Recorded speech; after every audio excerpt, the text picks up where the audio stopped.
Көрсөтүүбүздү улантабыз. Дыйкан базарынын тегерегиндеги чыр аяктай элек. Бир күн мурун эле базардагы соодагерлер ремонт иштерине байланыштуу деп коюп, базардын иштешине тоскоол болуп жаткан жол курулушуна нааразычылык билдирип, митингге чогулушту.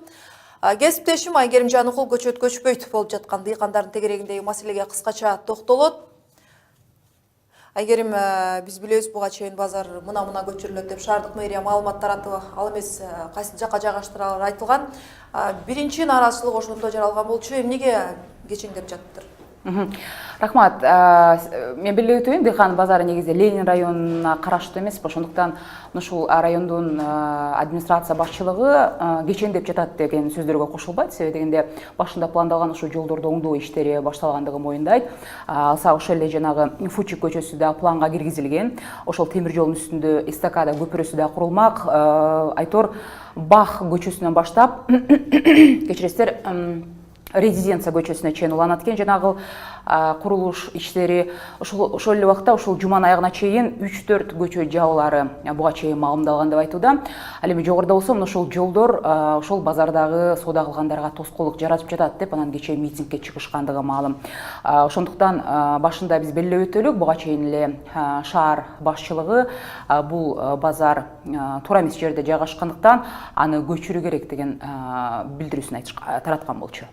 Ал эми соодагерлердин өздөрүнүн пикири кандай болуп жатат? Аларга башка альтернативдик түрдө сунуштаган варианттар жакпай жатабы же кандай? Ооба, буга чейин ошол мамлекеттик экотех инспекциянын корутундусу чыккандан кийин айтылган болчу.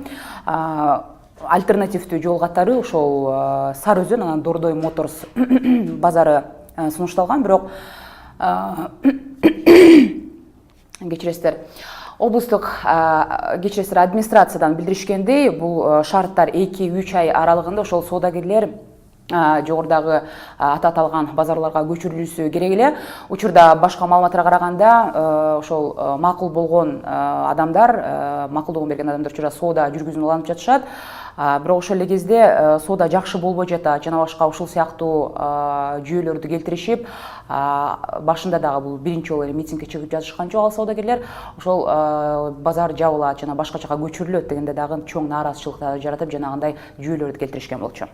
Митингге чыккандар каматып салабыз деген коркутуп бүркүтүүлөр болуп жаткан, ошондой эле Сары Өзөн базарынын ордун алуу үчүн $3000 чейин акча талап кылынып жаткандыгын айтышууда. Бул дооматтар канчалык негиздүү экен? Бул туурасында дагы маалыматтарды жазышууда биздин кесиптештерибиз, бирок Ленин райондук администрациясы мындай сөздөрдү четке кагып жатат. Себеби дегенде ошол эле Нурдин Тынаевдин айтымында ошол митингге чыккан, ошол кечээки митингге чыккан адамдар бул соодагерлер эмес деген, жана ошол 1,5 миң, 2 миң сомдон алган атайын жалданма адамдар гана жанагындай бирөөлөрдүн буйрутмасы менен митингге чыкты деп айтып жатат. Кандай болгондо да мен белгилеп кетейин, 1-марттан баштап ошол каржы полициясы ошол базардын жетекчилигине карата кылмыш ишин козгогон экен. Анда ошол эсеп палатасынын маалыматына караганда, анда ошол базар жетекчилиги жанагы акча каражаттарын максатсыз пайдаланган жана ашыкча чыгымдар чыгарылгандыгы туурасында бүтүмдүү келтиришүүдө, мисал келтиришүүдө. Ошондой эле ошол каражаттын 80% Кыргыз темир жол ишканасына, калган 20% ошо шаардык бюджетке түшмөк экен. Бирок ошол иштеп баштагандан бери ошол шаардык бюджетке бир дагы тыйын түшө элек деген аталган Ленин райондук администрациясынын башчысы Тынаев билдирүүдө.